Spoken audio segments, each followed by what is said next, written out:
We go to the junkyard, we can go different places, and we find what we need because we're the most resourceful group of people on the planet. We are resourceful. And all we have to do is mobilize those resources that we have in our community.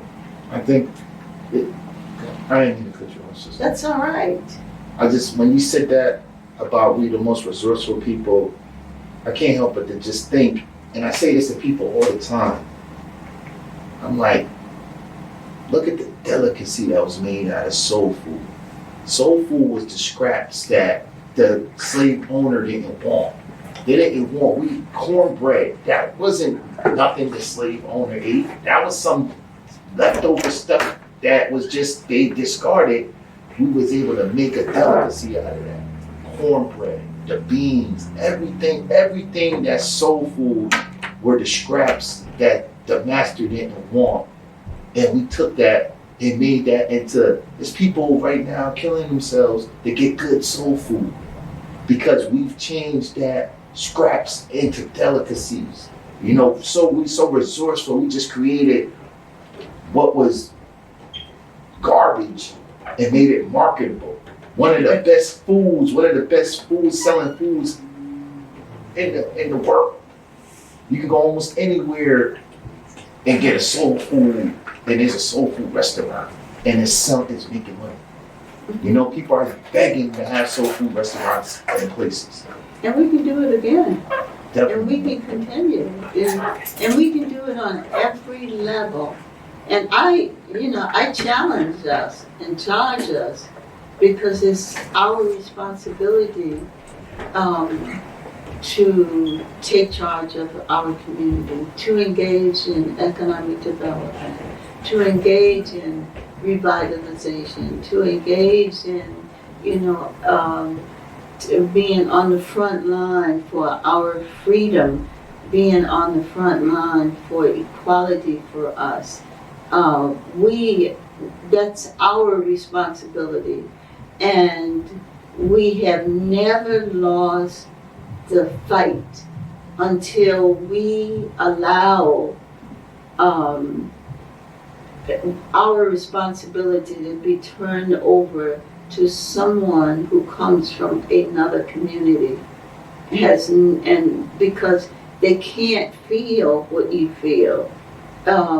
Some of the agencies that I see around the country and some of the agencies that I see right here in New Haven, where, we struggle for years and years and years to establish an institution, and then before you know it, people from other communities who can't feel what we feel. They can't. For example, I'll use.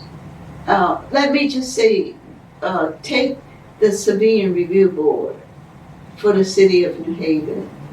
I don't think that most of the people or some of the people know what it feels like to have a son dragged down from one vehicle to the other one, and for an officer to say, "I shot him so many times that I can't remember, but the reason I kept shooting is because he gave me a defiant, go to hell look, and for that reason I kept shooting him in his upper left chest area." So what you're saying basically is that my son is an animal. He was an animal. You wouldn't do that to an animal. You wouldn't do that to your dog. But you did it to him. What kind of trauma you think that commenced for me?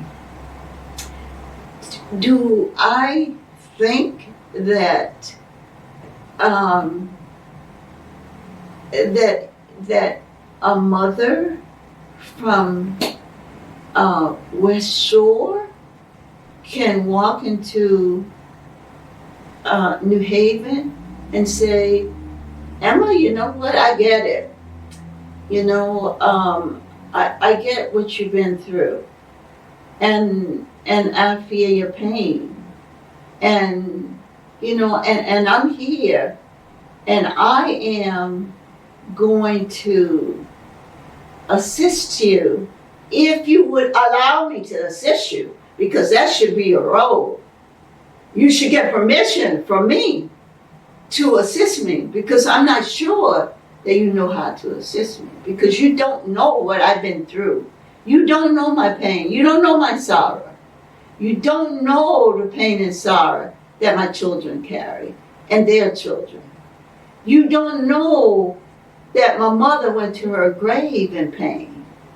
You don't know my mother was 80-some years old when my son Malik was murdered. And she got another, as a matter of fact, her friend was 86 years old. And my mother had just turned 90. And they got in a car, a motor vehicle, and drove all the way from Alabama up here. Two old women drove all the way up to New Haven to go see and talk with the prosecutor. And a judge who came by my house, who was a friend, he said that, let me explain to her that that's not the way that we do it. Well, a part of the reason my mother thought that she could do that was because my mother, my mother cousin was a judge in Camden, Alabama. And when there was a problem, something went wrong, you know, she just talked to her like a human being. And you know that's wrong, you know. And not to influence the judge or tell the judge what to do, but she could talk to her as a human being and say, that's wrong. And the judge... That was really part of the community back then. That was, and it wasn't that long ago, it was then, you see. But, and she wasn't a white judge either. She was dark as night. But it was accessible, because now it's like... She was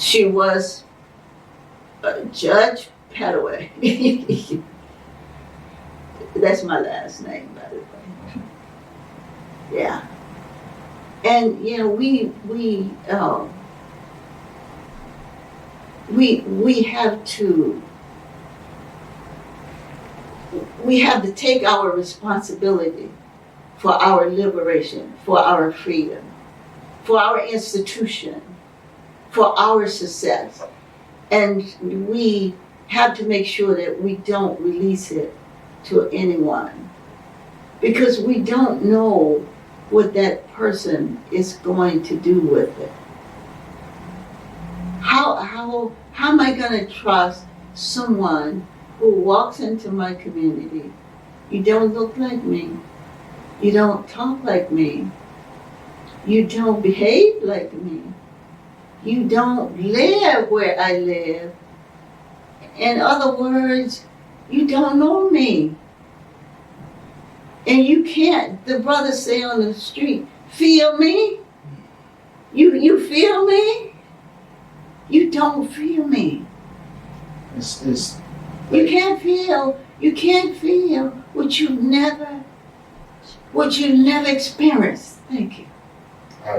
You know, so why would we give people authority to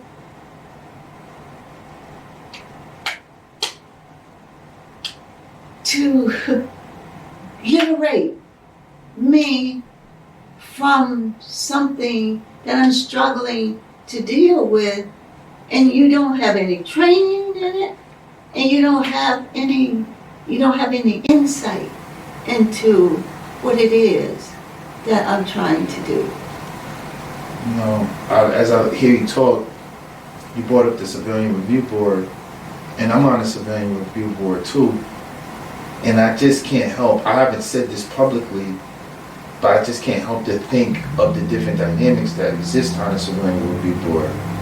And even to not even go into the dynamics, I'll just go into like how I feel on a civilian review board as a black man with lived experience.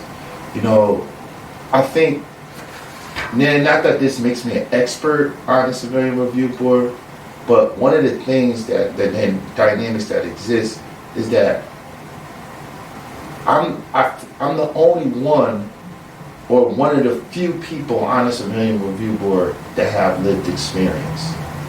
But it's crazy that I'm one of the few people on the civilian review board that have lived experience. But when I talk about things that I know, that I've witnessed, that I've experienced, and people around me that I love and care about from my community have experienced, and I give this inside view, share this inside view with the rest of the board, I just feel like I'm so marginalized and like my views are so irrelevant. And I can't help but to think, how can my views be irrelevant in views of people that haven't experienced anything that we have the task of navigating through? Their views are so accepted and taken, and it baffles me. It baffles me as I sit on the board. It baffles me for the board to say, hey, for us to investigate some stuff, we have to go into the police department and, we have to, that's how we have to find this stuff. And I just think to myself, how inconsiderate is the rest of the board when they're not even thinking of the trauma that I've experienced. I got shot by the police, almost murdered. And you telling me that in order for me to be on this board and serve the community, that I have to go into this institution that almost killed me. And this is who I have to go into this institution that I don't trust. Every time I drive by the police station, I shake. I don't tell people that. Every time I drive by the police station, I shake. Every time a cop get behind me, I feel funny. My car's registered, insured, licensed, everything. I'm legal. But every time they get behind me, I feel some type of, and this is not, and everybody I know that's black go through this. They don't even know that this is the reality we live in. And I'm like, how could these people just put these rules out and just say, hey, this is how we have to operate, and this is how we're gonna serve the community. And they're not even part of the community. They don't even know these experiences and the trauma that the community is going through. You know, it just baffles me, and it's to the point where I feel real alienated on that board, like super alienated, to the point where only reason why I even stay on the board is because I feel like somebody that's really from the community with lived experience gotta be on that board. And also, I know about the work we put in for that board. That work is nothing compared to the work you did.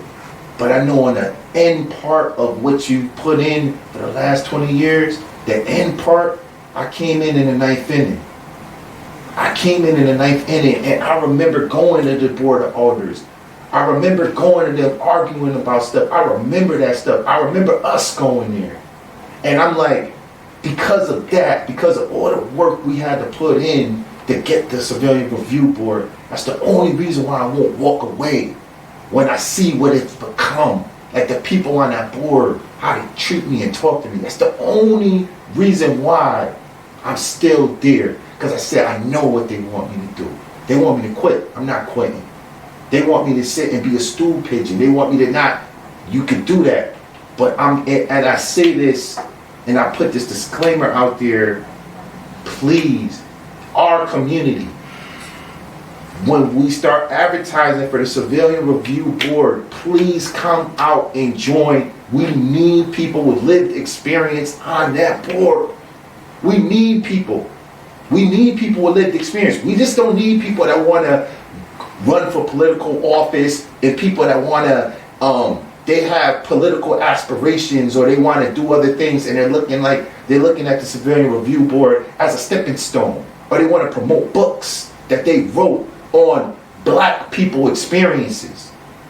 They want to promote themselves as these social justice people. We need people from the community with lived experience to be on the board. That's who we need on the board. And I'm not, people that's on the board, they can take the shade however they want to say it. I'm being honest. This is what we need. We need to be honest with ourselves. We need to stop being complacent and stop lying to ourselves and just taking what we're given all the time. This is what we need in our community. That's the civilian. We need a civilian review board. People from the community that have experienced these things, that can really advocate for people that are presently experiencing it. That's what we need. That's the real advocacy we need. And that's what that board represented to me. That's why I'm still on the board.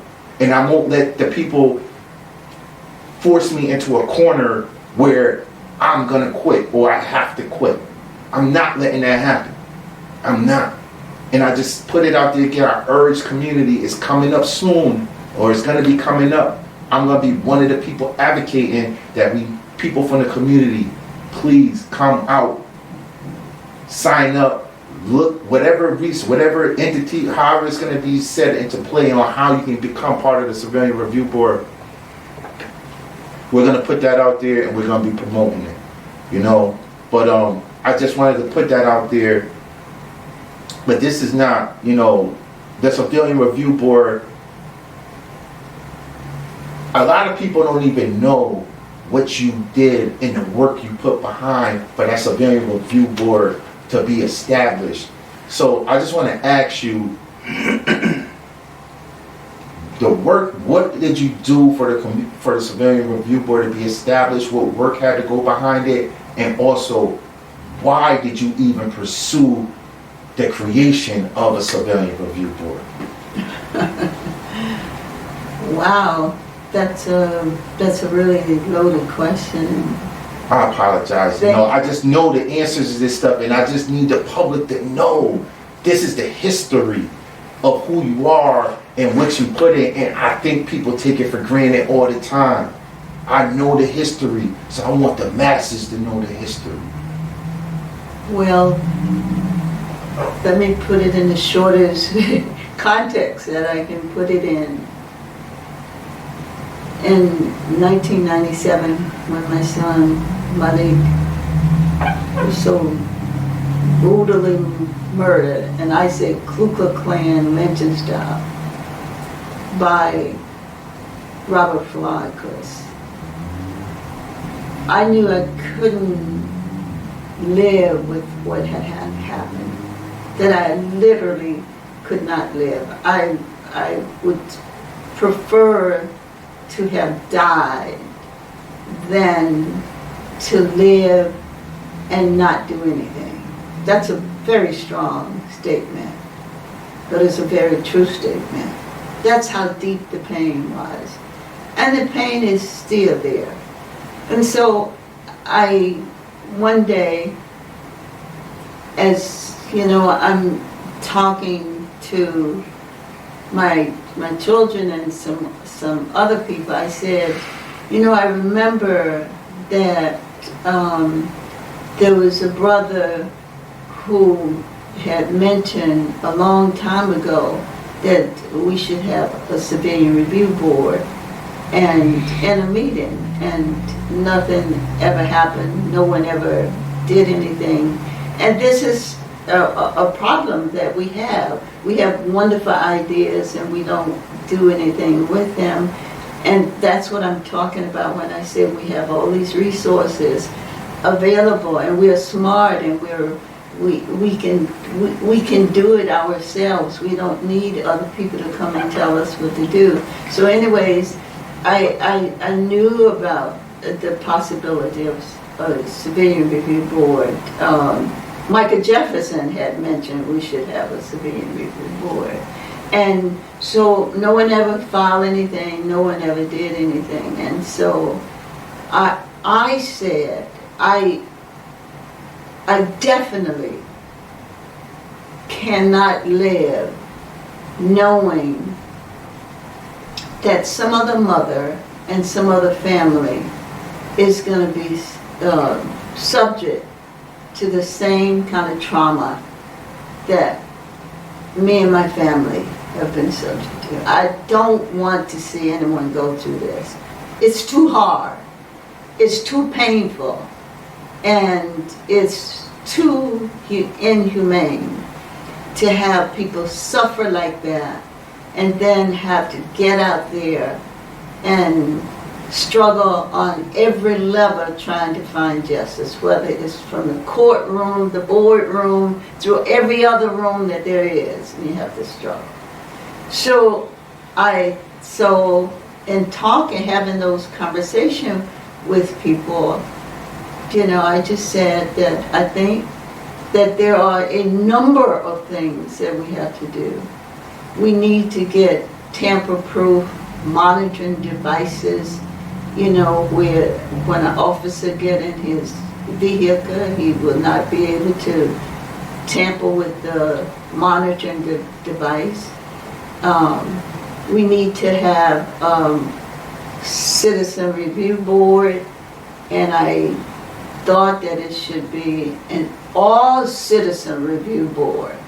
And if you find the first proposal that I wrote, it says an all citizen review board, meaning the people from the citizens here. And we should have the opportunity to have an outside counsel investigator to investigate the case.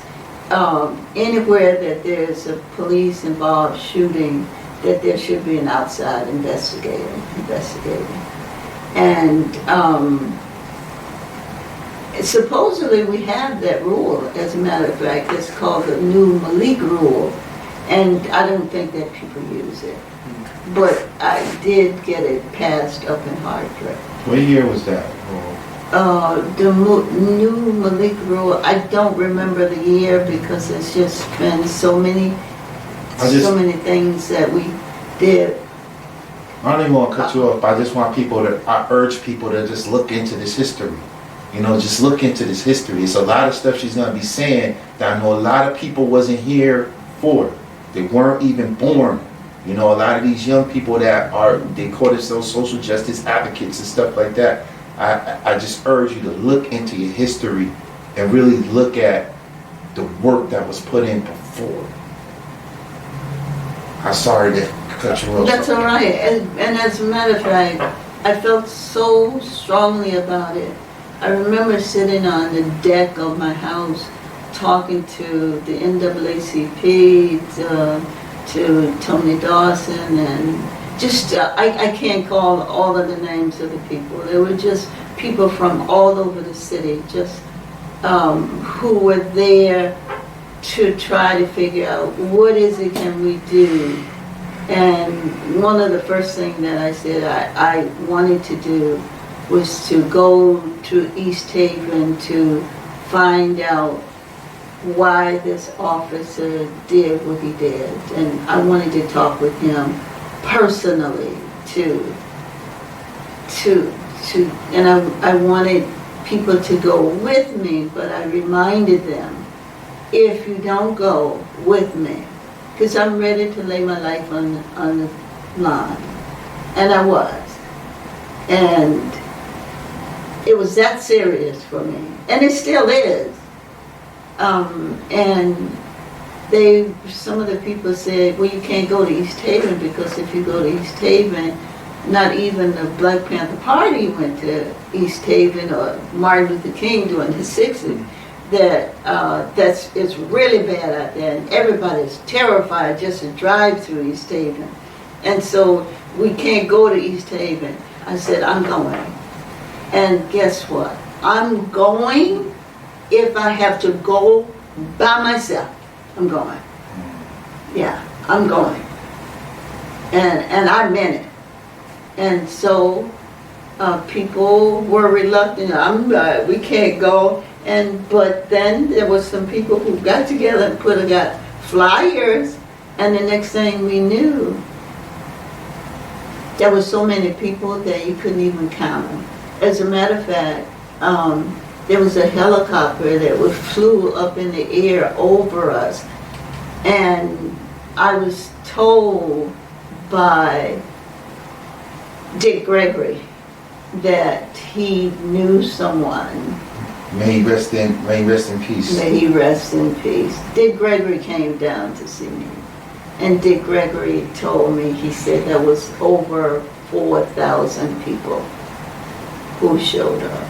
That there were people still at the murder site, just leaving Grand Avenue at the murder site. And I had already crossed the bridge going into East Haven. So that's how serious it was for me. And then I said, when we have to have something that is going to make a difference in the lives of the people, and it has to be a citizen review board. And with the citizen review board, my daughter, you know, it was my family that pumped a lot of money. My daughter moved in, and, you know, it's nothing like having a family to come together and say, you know, the rent is going to be paid, you know, and we're going to eat, you know, and we'll be able to get around in a car, whatever. And you do what you have to do, and that's what I did. And you know, Angela Davis invited me to come out to California. I was down in St. Petersburg, Florida, and I met with a group of women there that were, and I tell you, I tremble when I think of how many families met me in St. Petersburg, Florida. It was like thousands of men and women who just came to hear my story. And when I learned that every single person in that room had lost a loved one, I came home and I literally could not sleep for days. And I shake now as I think about it. And I knew I had to do something. And the beginning of it, that was the beginning of me putting everything I had into trying to get a citizen review board. I worked on that board. I worked on that citizen review board. I put my heart, my soul, all of my resources. I went to the bank, drew out my savings, you know, when people needed somebody to be there, whether it was in Tennessee, and I did go to Tennessee. I went to all of these places, and I didn't request a dime from anyone. If there was a victim, I went, and I remember a minister whose son, they put a pit bull dog on him, and he tried to run away from the pit bull dog and got hit by a truck up on the highway. And the family couldn't take it, and they moved to, I think they moved to north of South Carolina. And it so hurt me because I knew the pain that they were going through. And you know what I did? It's not a brag thing. It's just that the people should know how serious this is and how traumatizing and how painful it is for families. So they try to run away from their pain. They lived in West Haven. I took it as my responsibility to investigate that case. And I did come up with some evidence that got them some semblance of justice. Gave it to a lawyer, and yes, and they got some money reward. not a lot. Just under $1 million, something like that.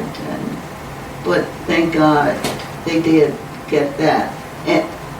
But that Civilian Review Board, I'm telling you, is something that is very near and dear to everybody in my family's heart, because they contribute, and I convinced them, and I convinced a lot of people in the community, a lot of people in this community, that it was the way to go, that we had to focus on the Civilian Review Board. We needed something to hold police accountable.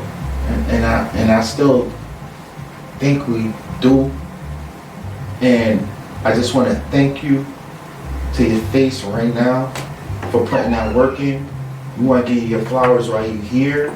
We don't want to be waiting and giving eulogies. So we want to honor you right now for all the work that you did. Thank you.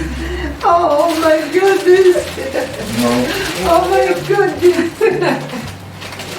I love you so much. I love you guys. I love you guys. Yeah, I need a hug. I need a hug.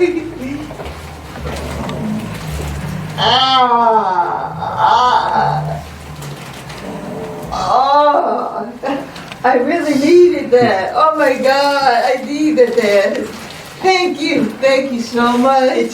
Thank you. There's been so many people that I didn't get a chance to say that. It's just been so many people in this city that who have done so much, you know. It's an example of what we've been talking about today, that we're resourceful and how we need to come together. Had not the entire community rallied behind the Civilian Review Board, there wouldn't be a Civilian Review Board.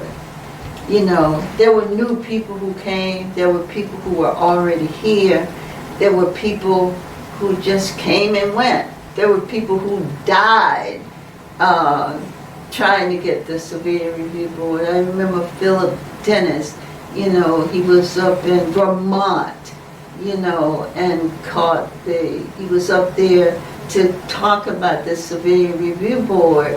And, you know, we got people from even up Vermont to, you know, be a part of helping. And we had a role for everybody. And he caught pneumonia and died the next day. But, so we have some soldiers who died trying to help us get a Civilian Review Board.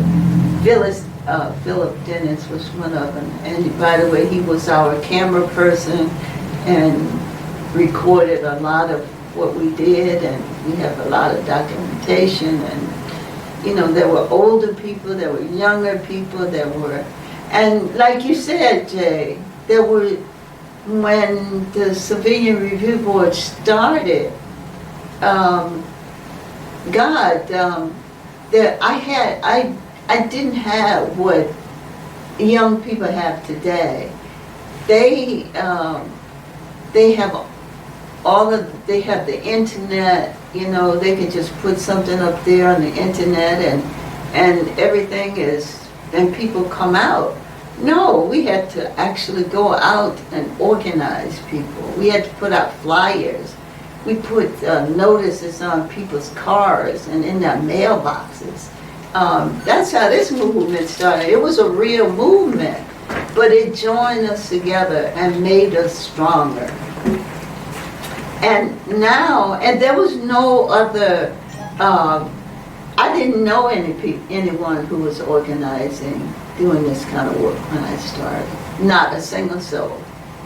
There was not a single person.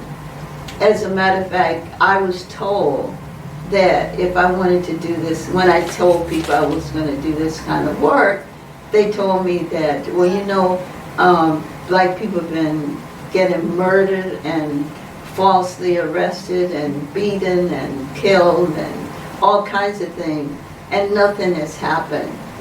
people just have a press conference and the press come and get their one little clip and then they go away and that's the end of it. But I said, no, not this time. And then there was a groundswell movement. And it should never go away.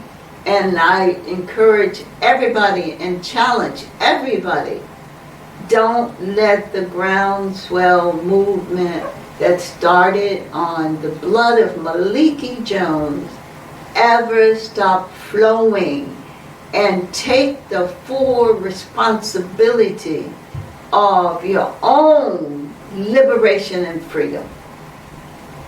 That's my message.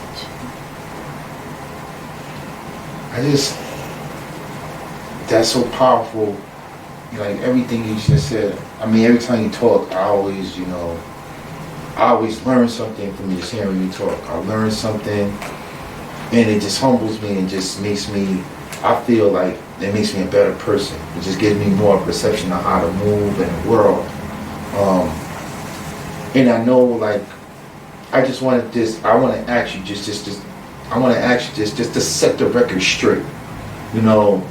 I know over the years there's been a lot of news coverage on Malik and who he was and the news perception of what happened and whatnot. Out of your mouth, his mother, I want, like, who was Malik? Who do you want the people to know? Like, what do you want them to know who Malik was? We've talked, I know, but I want the public, everybody to know this is who Malik Jones is. Yeah. Who was Malik to you, other than your son? And my baby. Malik was incredibly brilliant. He was smart.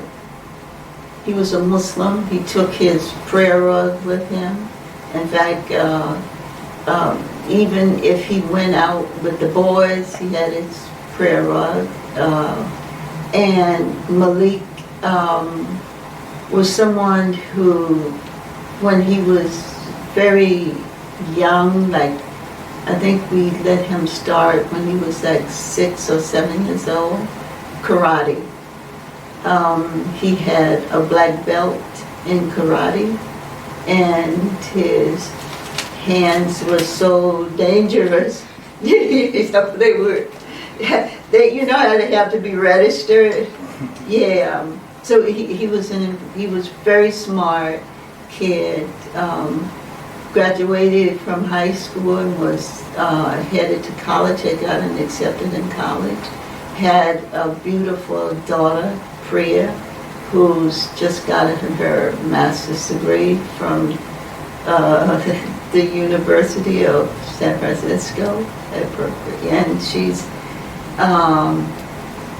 Malik was that person who was so family oriented in my family that if you ask any person in my family who was the glue that held the family together, they would say Malik.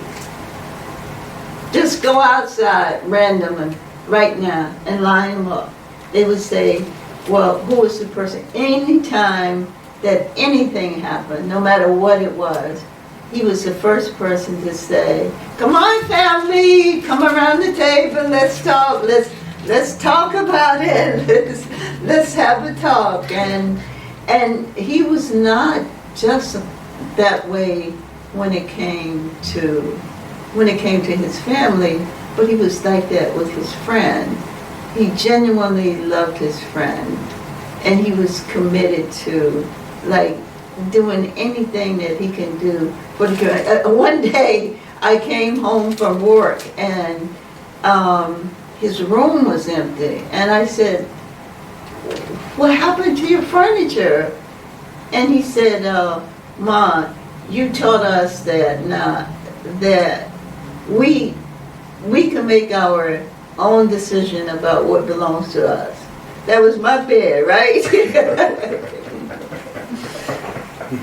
And he said, this kid down the street, their family have no furniture, and I gave him my bed. I said, are you kidding? And are you crazy? He said, no, I don't mind, I'll sleep on the floor. That's the kind of kid he was. And then when he got his license, there was this family who was trying to find someone to help them get to Florida. And he had just gotten his license. And I have pictures of him on his way driving that family to Florida at his expense. Yeah, that was the kind of kid he was. And as a matter of fact, if you talk to some of the people at high school in the community, go over there and talk to the person who was the principal. Anytime there was anything that went wrong in that school, talk to them. Talk to some of the people from over at the school over in, I forget the name of the school. What's that school name that does woodwork a lot of over near? In the water? Yeah. Not Sound School, right? Not Sound. It was another school. He won't Eli bring it. Whitney? Eli Whitney. And yes, the guy over there, he came to me. He just had so many wonderful things to say about Malik. And I still have Malik work that he did there. I have all of his. And if you want to see his grade, to see that how brilliant he was, his A's, and I have boxes of his, his grades where he, that he made in high school and at the high school in the community. But anyways, speaking of the principal, the administrator, and the teacher at the high school in the community, they told me that he was their go-to person. If there was some kind of foot conflict or whatever on the campus, or, kids, were talking about fighting or shooting or anything like that, Malik was the person. And Malik would do the calming down and talking to people. Like, man, you don't want to do that. And I remember one time that he got in trouble with me because this kid that he knew had a gun. And Malik said, man, you don't want that.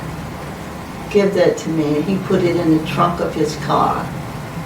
And so that the kid wouldn't get caught with a gun. He took it from him.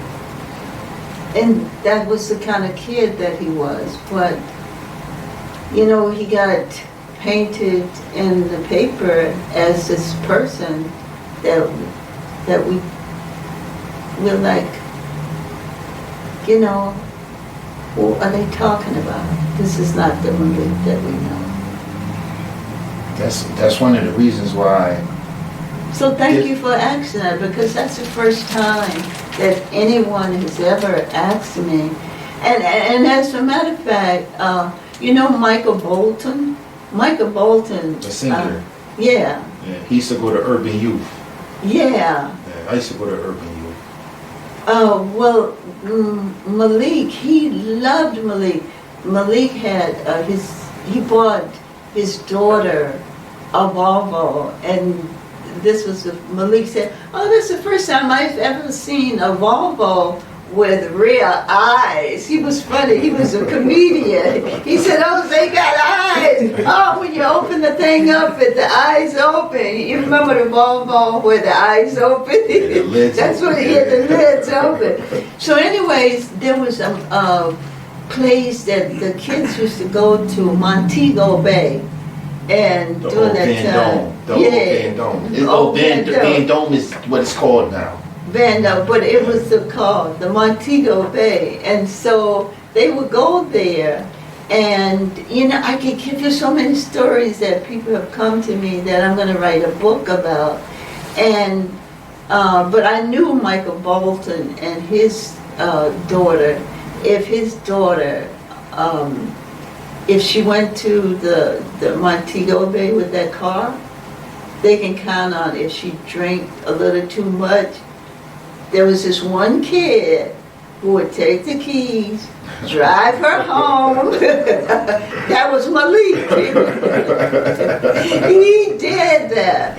And on one occasion, there's another girl, and I'm not going to mention her name because she would be, oh, I'm so embarrassed. And she was with a guy who wasn't treating her very nicely. And Malik was tall and good looking. He was handsome. He was like you know. And he said he wasn't treating her very nicely. And so when he was, his back was turned, Malik started dancing with the girl, didn't touch her, but asked for her phone number, and she gave it to him. And she said, "You're not going to remember it. Let me write it." No, I remember. And do you know he remembered that phone number? And he said, "Now you meet me here next weekend, okay?" And she told me this story herself. Malik never told me this story. She told me this story after Malik was murdered.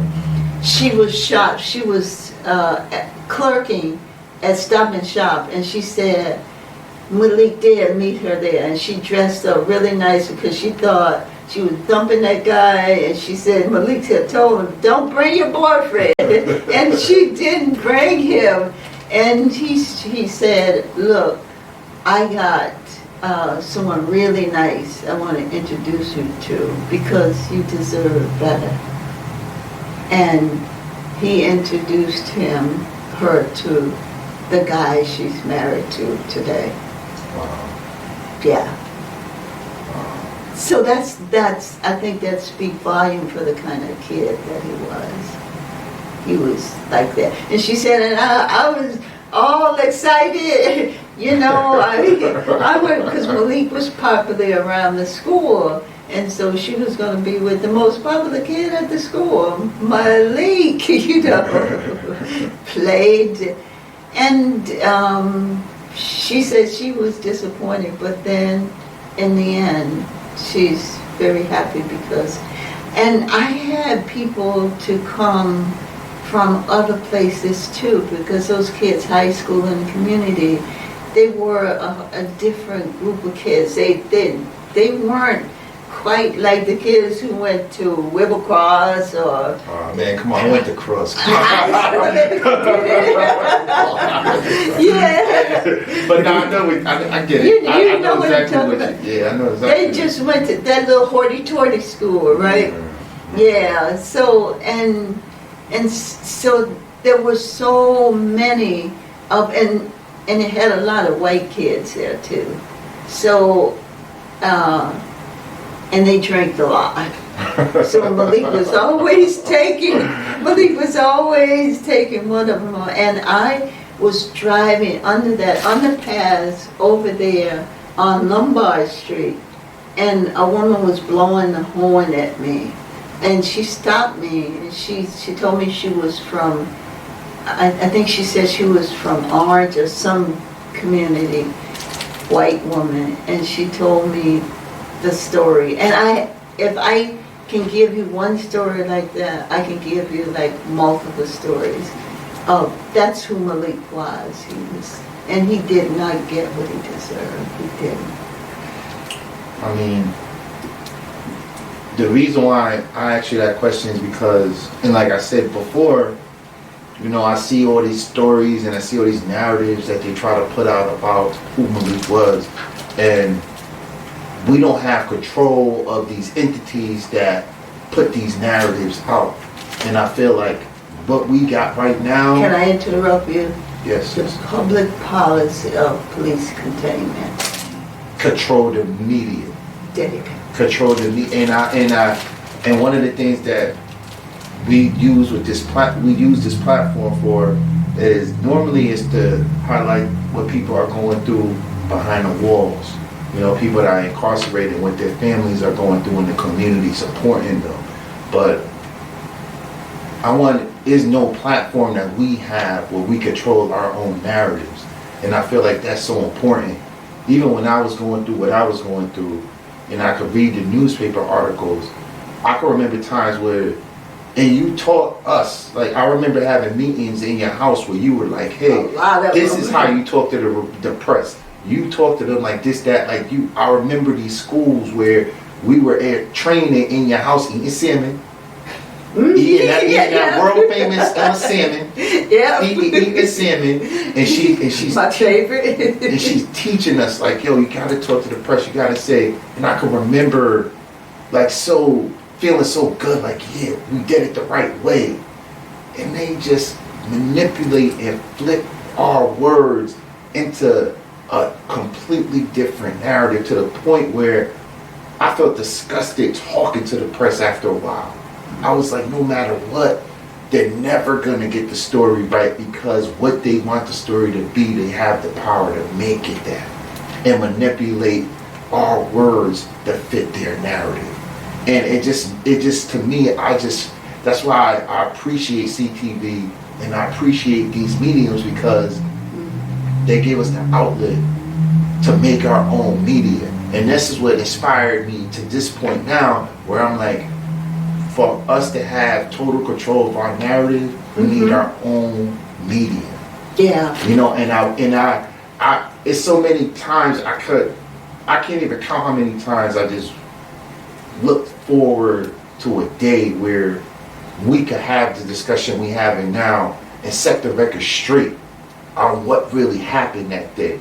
And I know just from knowing and talking with you, is so much more that happened that we're not covering.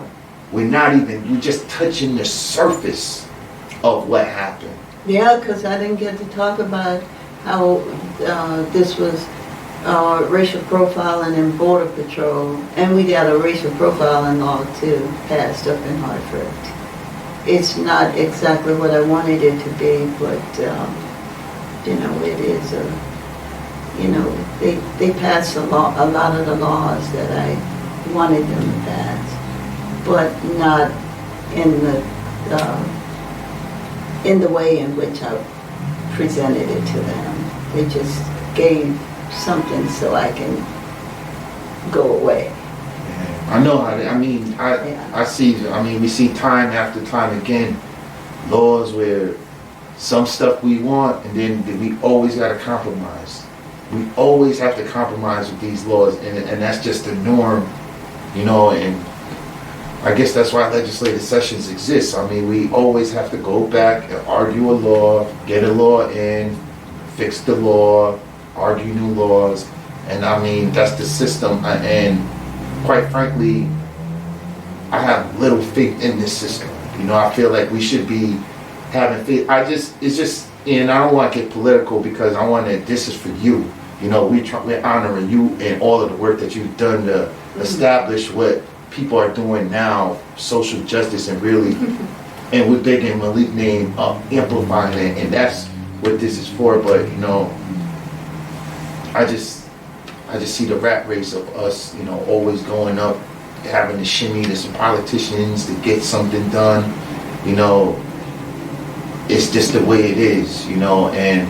But it doesn't have to be. It doesn't have, and now what I was going to say, add on to that is, it just strikes me that we always, even when I look at who the presidents are, I'm like, you mean to tell me we can't elect nobody that we, the people, our community, want to govern us?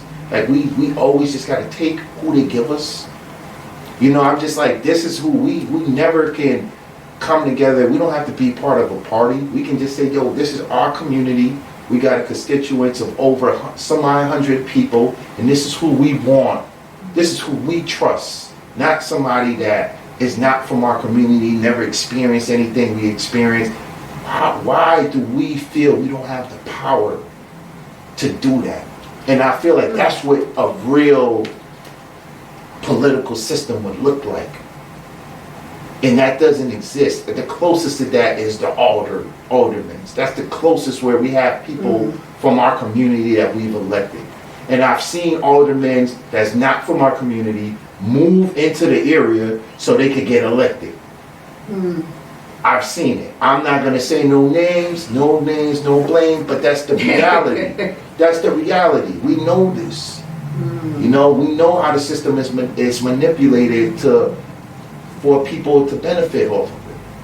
You know, and but none of that really has to be. Everything that I've said here today, like in terms of what needs to be done and what can be done, is, you know, on some level I've tested it and I know it works and it will work. Like when I talk about the freedom and the liberation is this responsibility of our people, I've seen how it worked. You know, look at MOVE down in what they did. They had a whole community and they had to put police officers and the whole state on MOVE to break them down. Imagine if we had a MOVE or something similar to that, you know, in every single city and municipality where there were black people in this country. You should think of how powerful we would be.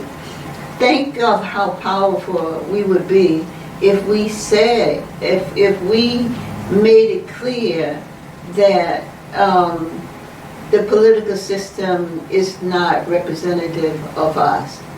Think of what would have happened if we said to Biden, you're the guy that wrote the new crime bill. You know, you're the one who put all of our people away in prison. And you want us to, and your partner, by the way, I don't recall her saying that she was really black. She said she's Native American. That's anything. And think of how many people she put in prison. And think of all of the brothers and think of all of that evidence that she kept in her desk drawer for 8 or 9 years, where police officer, well, she knew that police officer lied, and she kept it in her desk drawer until some judges took it out of her desk drawer. But in the meantime, brothers have served like years in prison. And it was the crazy guy who got them out of prison, Trump. And people don't know that because they don't read and they don't research, they don't go and find these. And it's not that you are supporting a Trump. What you're saying is that none of you guys really represent me in my best interest. And I'm coming, and I just want you to know that. And I'm taking responsibility for myself. And we brought a person here, and this is a person that we're going to put on the, this is our representative. And we want him to have a say-so in everything that happens downtown, all right? And we can make that happen. Because had we done that with Biden, you know, we would be in a different place today. And we probably wouldn't be involved in a war with all of these people dying. That's so true. You know, as you were speaking, I was just thinking to myself, what else are we supposed to expect when these are our options? They're not from our community. They don't have our interests at heart. How are they supposed to treat us? They didn't come in with an agenda, or they haven't experienced what we experienced to say, hey, we're gonna look out and we're gonna make sure that our communities are all right. You know, it's just they don't even ask. They just come in and just assume the position and think that we're supposed to accept it, and we do. Like, there's no way. It makes me sick to my stomach every time I go on a CRB. I'm like, what the heck are we doing? Why are we doing this? We don't have to do this. This is insane. You know, here I'm sitting behind the curtain.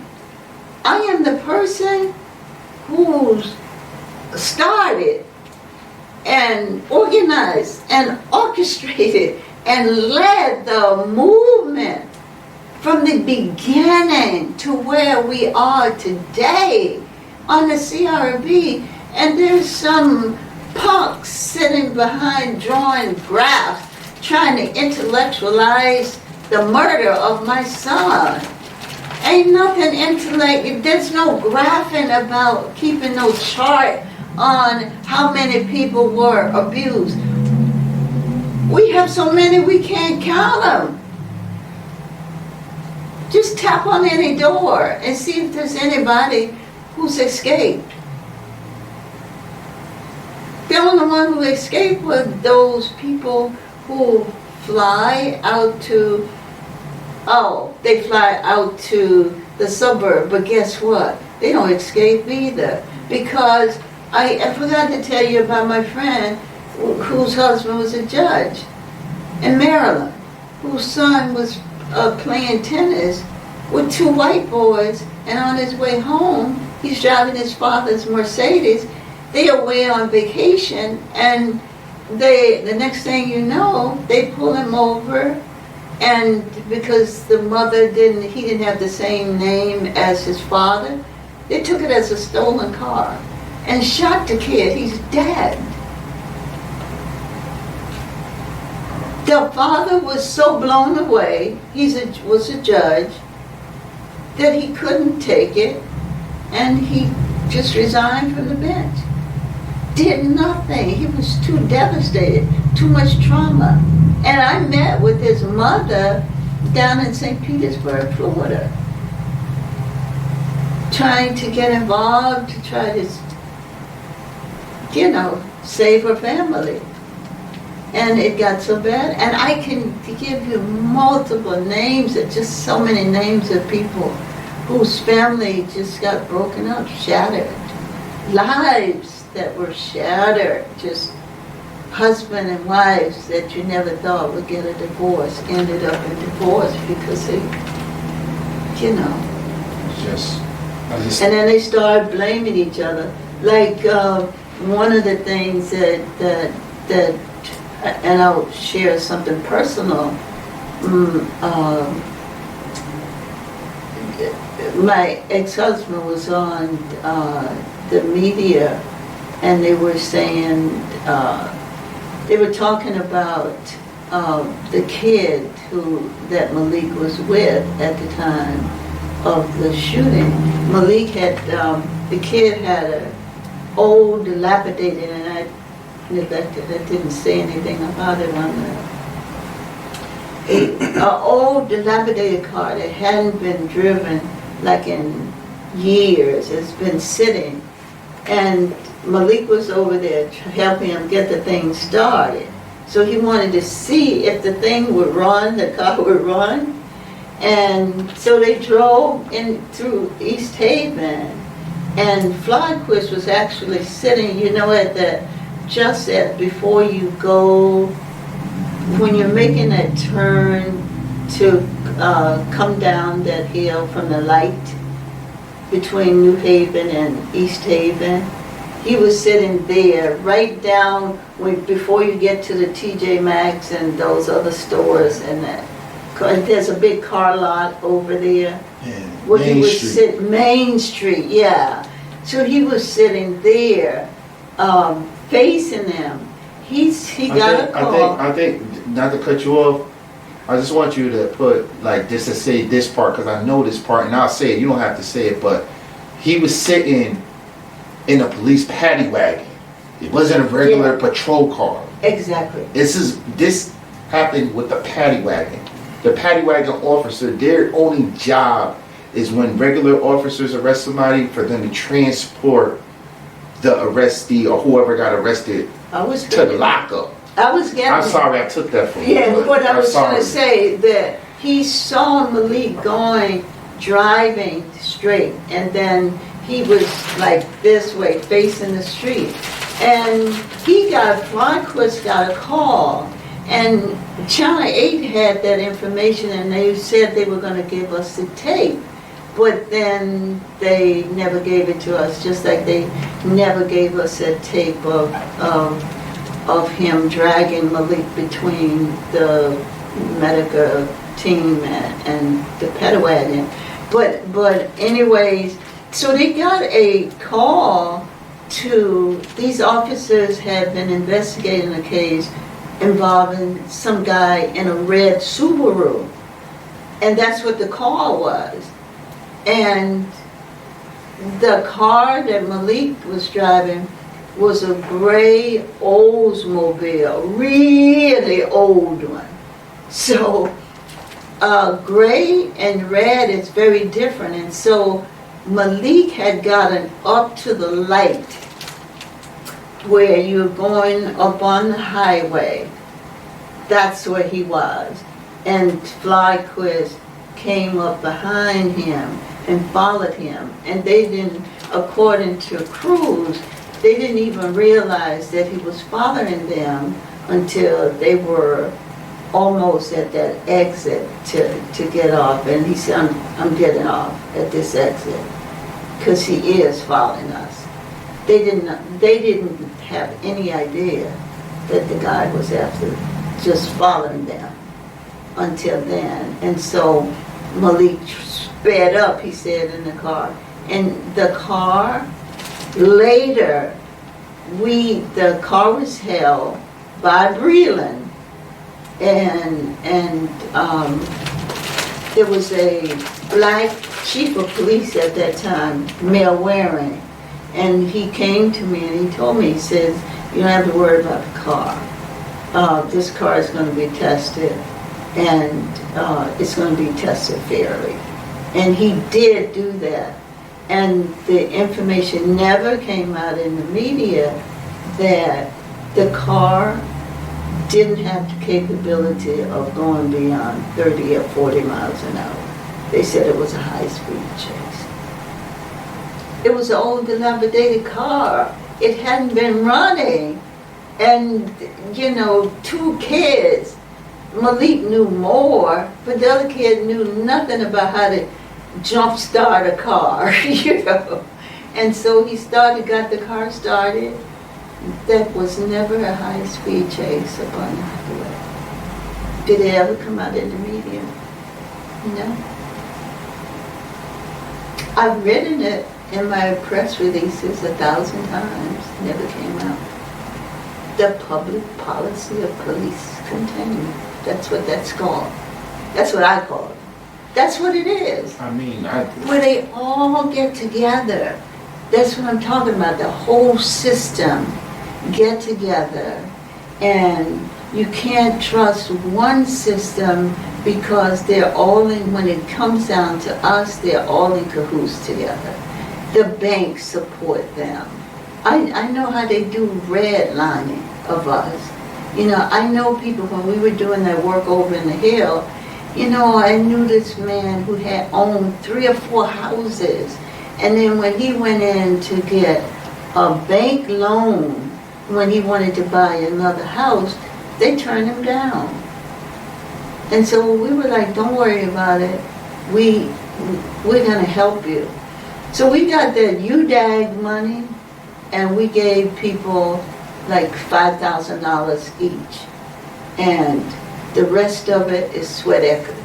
So we took all of those abandoned housing, bought them for $5,000, and we went in and rehabbed them from the ground up. And some of them are beautiful.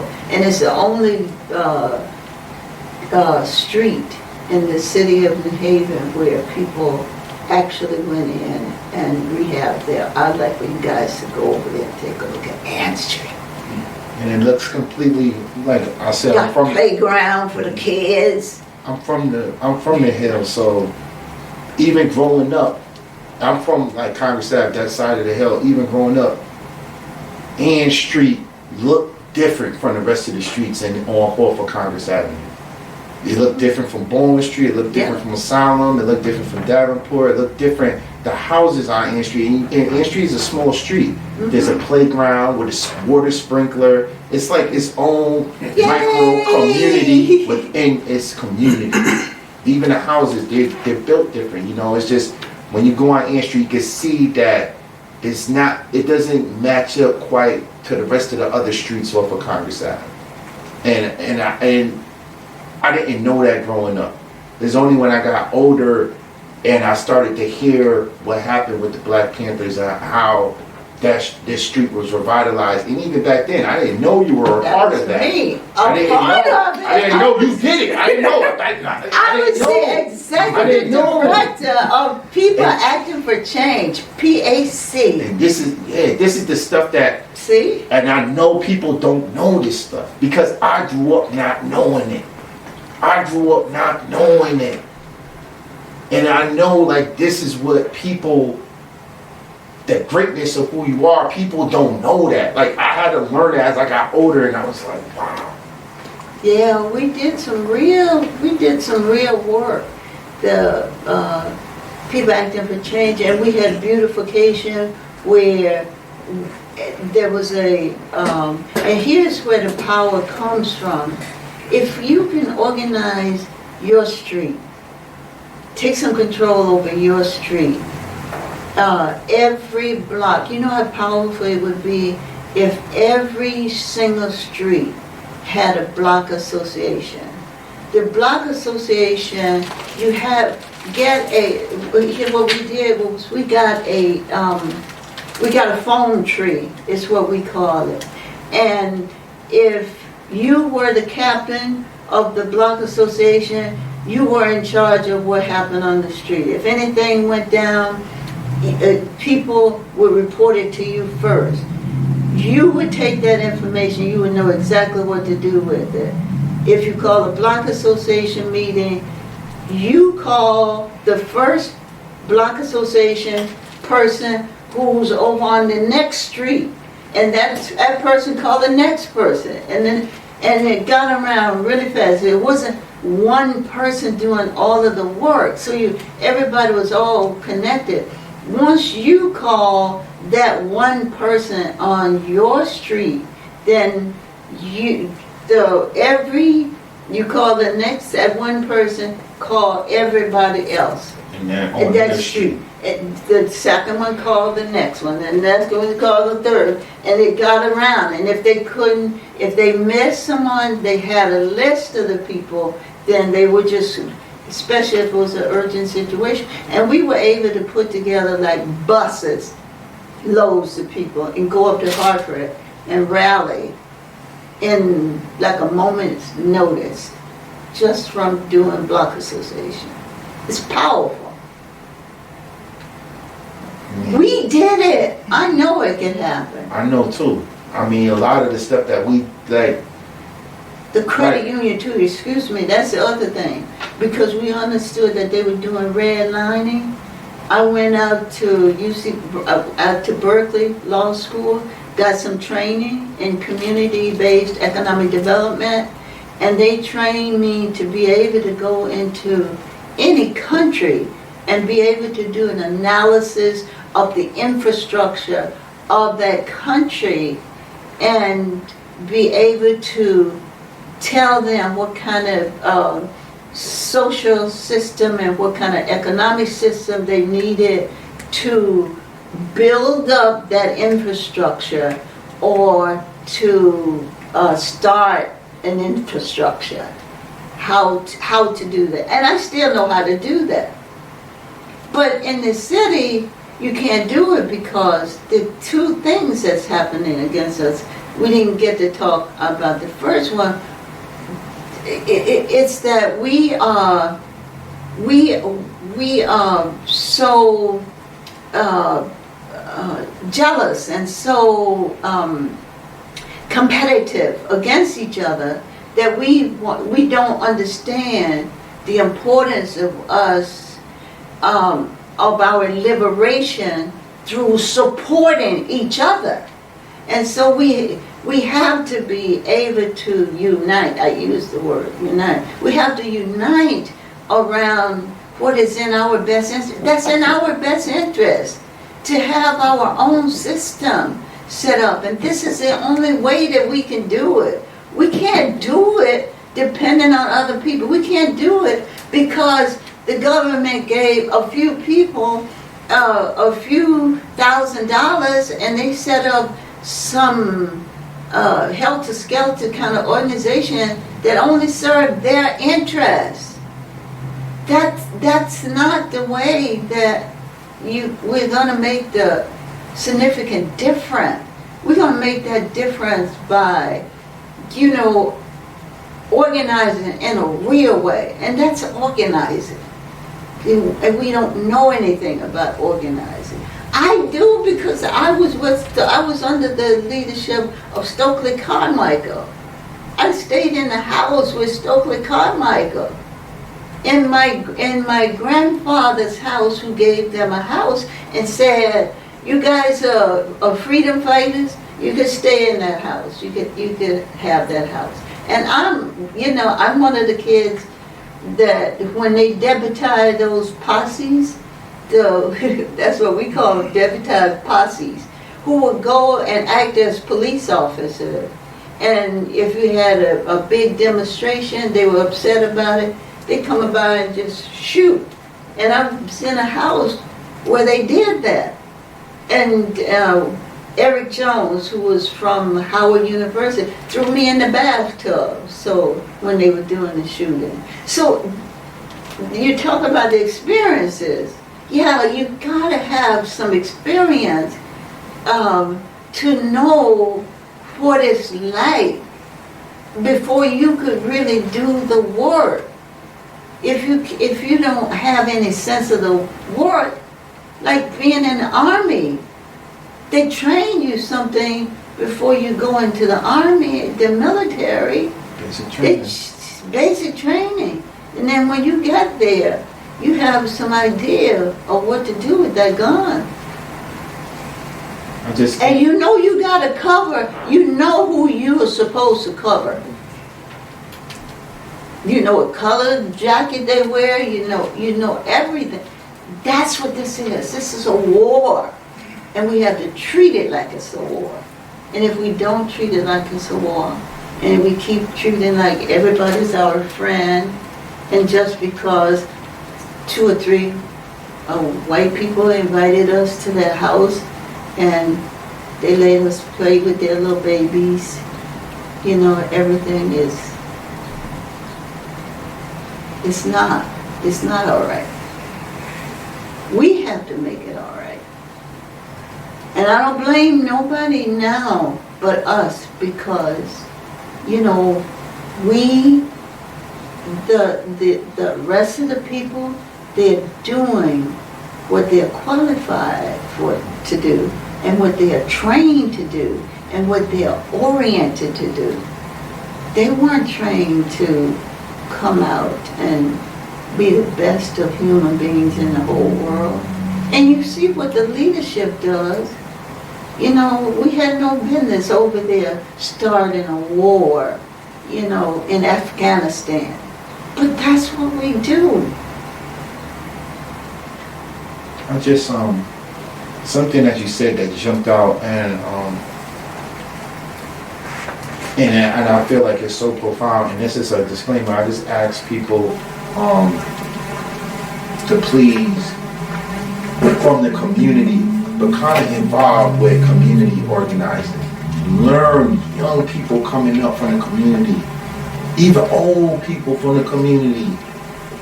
Learn about community organizing, because there's a lot of people that's not from our community that are community organizing and have that title, and they stay downtown organizing, and they're never in the community integrating with the people that are really affected by the issues. That's true. So I just want to urge people to please get involved with learning how to organize in the community, because one thing that makes the organizing valuable is having lived experience, having lived experience, so you know the population, what the population you're working with, what they've been through, what they're up against. I feel like that's so vital when it comes to actual community organizing. And we've been talking for over 2 hours. Really? Over 2 hours. Whoa. I just wanted to Oh my God! I haven't even got started yet. I have so. you coming back? You coming Oh my back? God! You coming back? You coming back? It's been all these years, and I just have all of this stuff, you know, that's. I have some experience. Yeah. Oh, we know. I got some We know. experience. I just wanted to And let me tell you, and I did real work, like that credit union. I took one person and I said, Shelley, come, go with me. We're gonna go out and organize some people, and we're gonna set up a federal credit union. And I was able to get a vault from the FBI. The FBI left that building at 770 Chapel Street. And I had the nerve to go to them and say, I heard you guys had a vault in this building, and I'm setting up a credit union. I need a vault. They laughed. I need a vault to keep the money. They laughed at me. And the guy said, go away, you know. And you know, they don't take us serious because we don't do serious things like that. And then, you know, one day I was walking down the same street going to Dunkin' Donut. He said, hey, listen. He said, I heard you're for real. You are setting up a credit union. He said, I talked to my boss, and he said, you said you wanted to buy it. I said, yeah, we'll buy it. Because I had gotten something like $300,000. Was it $3,000? It was $3,000 from the Community Action Agency, because they had some money to do some development and they didn't know what to do with it. And so I said, I'll figure it out, and that's what I did. And so I said, yeah, I want to buy it. And he said, you know what? I'm so impressed with you that he said, tell me what the credit union. I said, oh, it's going to be set up as a neighborhood institution. It's going to be, you know, like a institution of learning. We're going to have people coming together, and we're going to do training on finances and that kind of stuff. I gave them the whole plan. It's going to be an institution of thrift. We're going to take all of the money, the people who have that money under their mattresses, we're going to tell them to take their, because black people keep their money under the mattress. So we're going to have them to take the money from under the mattress and put it in, invest it in the credit union. So the credit union has become our institution of learning, training people. It's going to be a neighborhood institution. It is our bank, and it's going to be an institution of thrift, saving our money in our own bank. And he said, are you kidding? I said, no, I'm not kidding. And it happened. Allah is my witness. It happened. And you know what? I was so tired and so dragged out when I finished that I took a vacation and went to California again. California. And, you know, when I came back, everybody in the world wanted to be a part of the credit union. And some people got on it who shouldn't have been on it, who were not trained, who had no idea what the credit union was all about. So you have to be trained. You have to know. And I think that some of the people who think, like the younger people, like in your group, who thought that they knew everything about organizing, they didn't know. That was one of the reasons I was saying, bringing people in to, let's you come to my house and let's talk and train. And that piece about how to deal with the media is a very important piece. There was one part you left off that it was that part. It was two parts. That part that you talked about. I didn't want to give them the secret of what you taught us. I didn't want to give it to them. That's why I didn't explain how you taught us whenever they wanted to act. I know exactly where you're going. They tell you, they ask you certain crazy questions. You say exactly what you want them to have on it. You're good. I remember. I was just sitting there. I remember. You're good. Yeah. Oh my I remember. God. That is so powerful. Yeah. Every time that is so powerful. And it works. It works. Just to clarify, every time the media asks you a question, they'll ask certain questions to get certain responses out of you, for you to say certain things so they could manipulate what you say. And what the sister taught us was that you make sure, even if it's you repeating the same thing, the point you want to get across, you make sure, and it don't matter if you answer any question or not, the point you want to get across, you just keep repeating and it's saying it. You don't let them manipulate your words. And to this day, that's how I do interviews. Yeah. That's how I do interviews. Yeah. No point. The points I want is the points I'm saying. And that's it. I don't got time to answer your question. Just the point I made. This is why the press conference exists. That's it. That's it. You don't know how powerful that is. And that's how, and because I was so good at doing that the press from all over the country came together at a hotel and with me. They invited me to come to ask me where I got my training and how to handle the press. And, wanted to know how did I get good press. Because they weren't going to get anything from me except what I told them. That was it.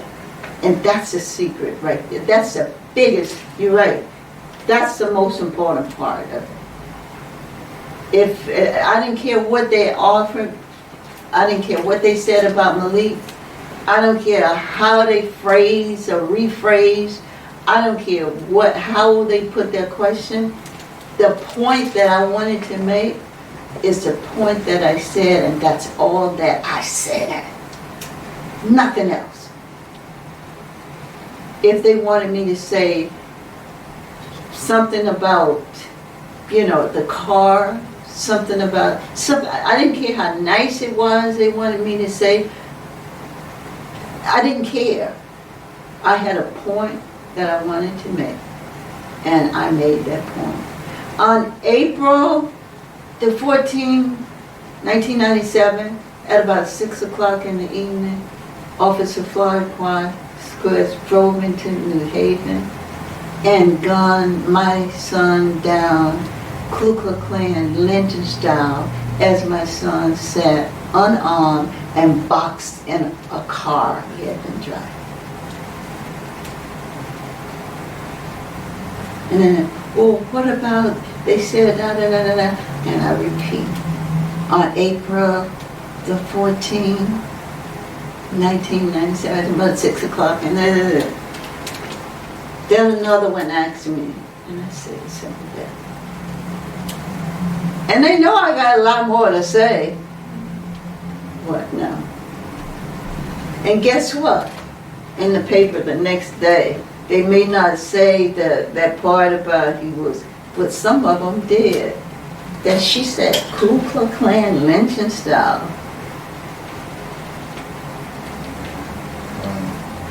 And he was unarmed. These are special words to say.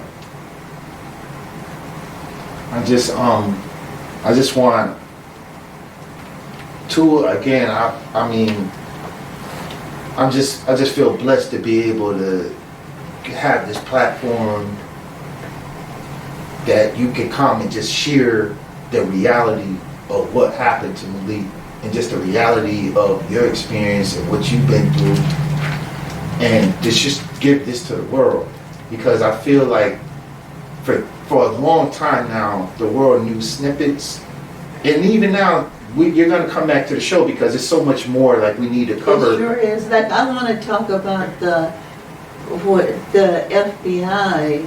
I have a report, and the report said that from the FBI that Flyquist violated every single policy and procedure for the police. Every single one of them, he violated it. Every single one. And I have the document. They said that. Yeah. But yet, look at what happened.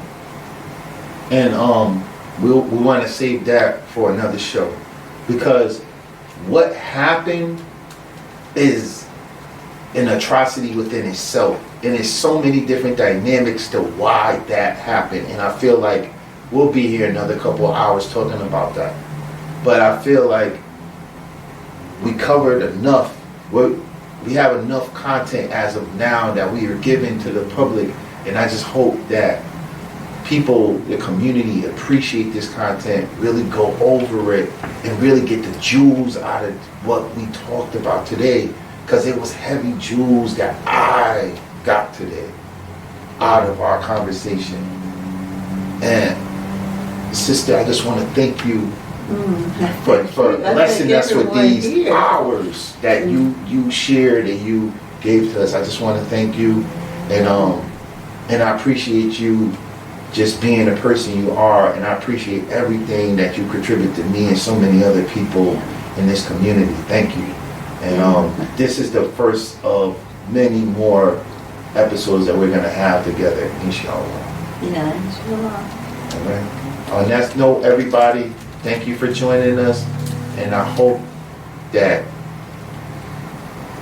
this is such a special interview. I just want to thank everybody for being a part of this, and I'm inviting everybody to please learn about the history of this sister, learn about what she's established in New Haven, in not even New Haven, around this country.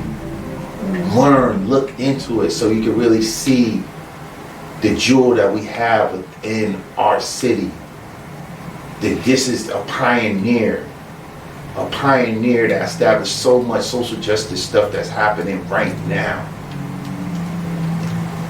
And again, thank you, sister. Yeah, well, thank you all. And I'm just delighted to be here. I'm just glad that someone answered the phone when I called. I was feeling some kind of way, like, I'm going to stay at home today and just, wallow in my misery. This really uplifted my spirit, because that's what I was. My daughter called me and she said, Mommy, are you okay today? And I said, are you okay today? And she said, I'm like you. And we knew what that meant. Yeah. This is the 25th anniversary of Malik being murdered.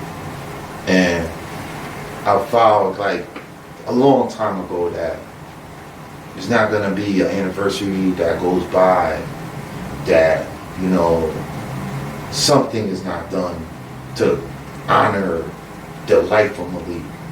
And I know I send you these texts all the time, and you never listen to me, but I always send you the text, and I said, sister, put your feet up. You did too much. We got it from here. We got it. Kick your feet up. Let us do the work. You did so much. Like, you don't have to still, and it just humbles me every time, even though I say that, you still come out. You still come out. You're like, I just want to make sure, you still come out and support us, and it just means so much, and I just want to thank you for everything you've done over the years to just establish so much stuff. And I know, even with my situation, I wouldn't have went as hard as I went if it wasn't for me meeting you and you putting me up on how to move and how to deal with my situation. I want to just thank you for that. Yeah. And I just want to thank you for other people that may be too arrogant to thank you, or maybe not hear Yeah. You know, I want to thank you on behalf of them. You know, Yeah. and with that, I want to leave on that note because I want to leave because it will be here forever. But I want to leave on that note. Thank you for joining us, and stay tuned for part whatever of these episodes that we're gonna have with this sister. God bless everybody. Peace.